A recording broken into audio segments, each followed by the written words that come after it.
咁一陣要等佢解釋下啦。而家俾啲掌聲歡迎佢出嚟講解。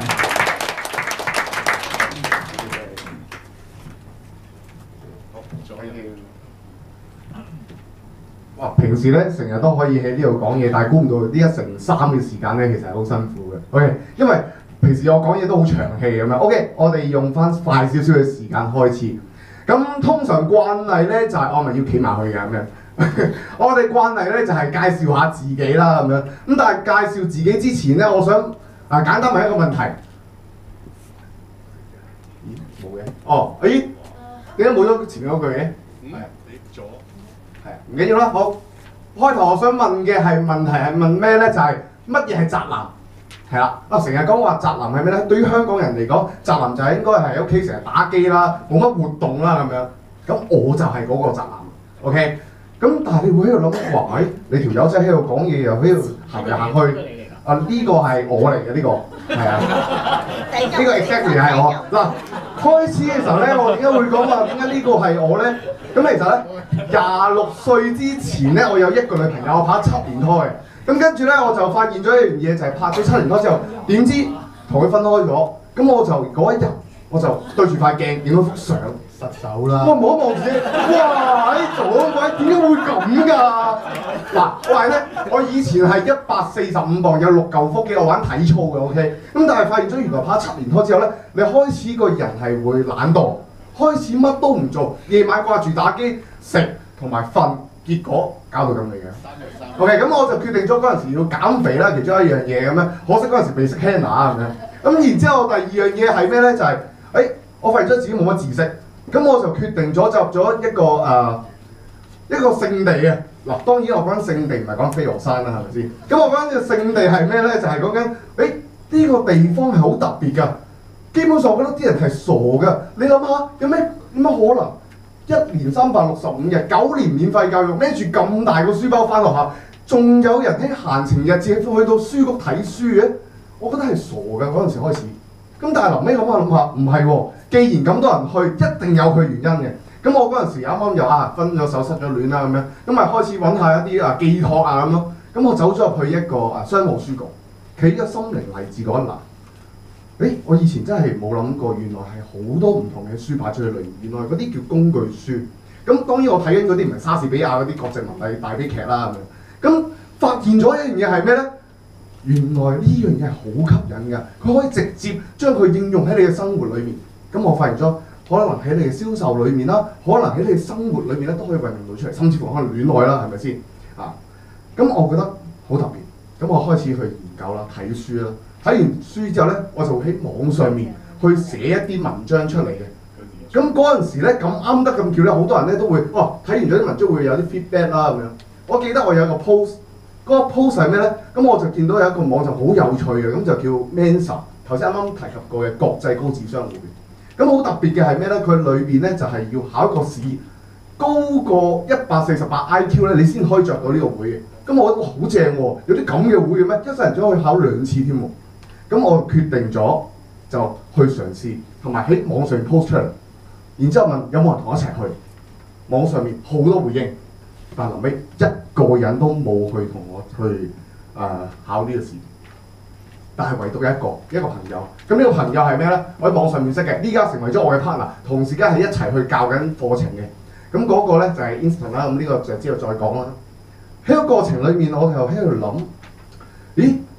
慢慢大家可能發現咗喺溝通或者心理上面有一啲銷售上面有一啲技巧係可以慢慢引發出嚟。咁當然開頭大家都知啦，我開頭教戀愛㗎啦。咁教下嘅時候咧，慢慢亦都同時間好多人都會認為，喂，其實你銷售咁好，之前有做過marketing 做過 sales， 好多好神奇嘅事蹟喎。咁其實如果日後識到我或者可以同我 one to one 嘅話，我再講多啲神奇事蹟嚟聽，好多好搞笑嘅個案。咁跟住嘅係開始咗我嘅銷售嘅一個路程啦。咁當時咧就2個月啦，減到190磅，又減到155啦咁樣嘅戀愛技巧啦，寫下啲。咁寫個男人要的不是美女啦，禁書啦，安勿事錄啦，咁另外好搞笑賣嗰啲乜嘢咧，好多嘢電腦產品、室內設計、物流、廣告，最緊要係愛情。我覺得如果一個人可以將愛情呢個知識都可以賣到出街嘅話，基本上呢個世界冇嘢係賣唔到嘅。賣愛情，係啊，賣愛情死未？出賣愛情。好，繼續。好，首先問一個問題，咁大家喺度講緊，喂，咁銷售技巧，咁咩叫銷售技巧？咩係 sales 啊？咁樣，咁我首先我會講幾樣嘢嘅。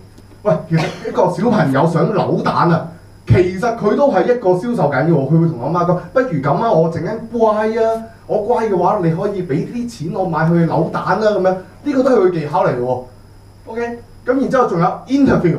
咁有時我哋見工嘅時候，其實我 sell 緊自己噶嘛。咁個老闆可能會問你，喂，你其實你識啲咩啊？咁你可能同佢講，我識 Excel 啦、Word 啦，呢樣嗰樣啦咁。咁佢仲會問你，喂，咁你樣樣都咁叻，咁你有啲咩缺點啊？問你啲問題，咁你要識應對。然之後去到哇，真係好重要啦！嗱，講緊溝女又係一個銷售技巧，講緊係你將自己去介紹俾一個女仔認識，或者係一個女仔介紹俾個男仔認識，都係一個好重要一個過程嚟，我相信。咁個結論係咩咧？咩係 sales？ 咩係銷售咧？咁我會咁樣講嘅，用方法令到別人滿足你嘅需要，嗰個就係一個 sales 嘅技巧。好簡單。譬如我有支水，係啦，咁我想賣佢俾一個人，然之後佢同時間會換翻一啲錢俾我嘅，咁呢個當我用咗個方法，而呢個方法係 work 嘅話，就係一個銷售技巧。好，咁我開始嘅時候咧，我會簡單咁去同你哋講一講，平時我喺個課程裏面會講一個理念嘅，喺市場嘅銷售學裏面咧，我會有三部曲，好重要。經過咗呢三個步驟嘅時候咧，好多時你都會變成咗一個暢銷嘅產品。咁第一個打錯字添，製造資訊；第二個宣傳嘅渠道；第三個轉化金錢。咩叫做製造資訊咧？嗱，我哋用個 BNI 嘅方式嚟去講啦。簡單嚟講，我哋開始嘅時候，大家坐喺度喺度諗40秒。40秒嘅時候，其實你就喺度製造緊一個資訊出街。你就係話俾人聽，你嘅產品係有啲乜嘢俾人哋聽。OK， 咁然之後宣傳渠道，咁我哋喺議程8裏面咧，我哋就會有個40秒啦咁樣。咁呢個亦都係其中一個。去到轉化就係臨尾我哋有 reveal 翻嚟嘅時候，就會變成咗一個轉化嘅一個 keyword。咁所以成個路程裏面咧 ，BNI 點會咁成功？其實其中都係會包含咗呢個三部曲喺裏面。咁好多時每個人都係可以做到。我要快少少啦。好呢個又可以講下。2015年2月嘅時候咧，有個學生過到嚟啊，咁然之後咧，佢就喺嗰陣時咧立咗一個志願，佢就想話我嘅收入要增加50%，咁我話好勁啦咁樣。咁然之後我問佢，咁你依家收入幾多啊？咁當時佢係做緊咩行業咧？就係保險行業嘅。咁但係我問佢收入幾多？每個月1萬零2萬。跟住我問佢一句，1萬零2萬，你做乜唔做7份？1萬零2萬其實做7份都揾到嘅喎。咁跟住咧，後面嘅係發生咩事咧？咦，你既然1萬零2萬，不如咁啦，定個目標，增加自己嘅收入。佢定咗增加50%。咁然之後我問一問佢，喂，你之前用咩方法去做銷售㗎？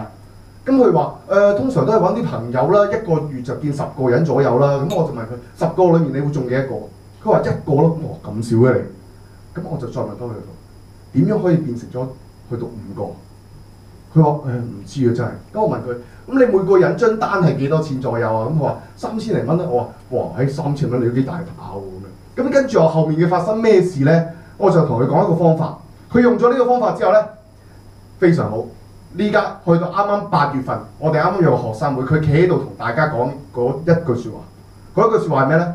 佢呢家嘅收入係增加咗100%，即係增加咗1倍。咁嗰個方法係咩咧？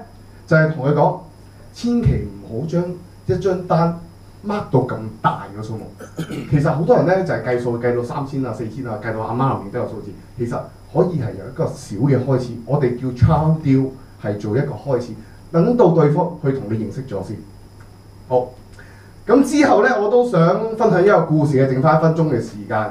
咁我之前咧聽咗個故事好中意，咁所以我想喺呢度同大家分享。咁就話説有一個小朋友同埋一個爸爸，咁就去到一個公園度。去到公園度嘅時候咧，咁個爸爸就問佢：咦，呢度有張石台，你可唔可以搬得起佢啊？咁個小朋友嘗試啦，行前用盡9牛二虎之力，搬嘅搬唔起。咁跟住咧。小朋友耷低頭話：我搬唔咗個爸爸。爸爸問佢：你盡咗力未？咁然之後話：我盡咗啦，你再試多次啊！佢仍然年都係用9個二款嚟嘗試多次，但係都搬唔起。咁臨尾再走翻去爸爸度，爸爸問佢：我明明喺你身邊度，點解你唔出一句聲問我可唔可以幫手啊？呢個過程就係講緊，其實我哋要成功就係要靠身邊嘅朋友。所以喺呢度，我想同大家講一句，我想今日嘅 referral 係要1個月，或1年都未揾到嘢做嘅朋友，多謝各位。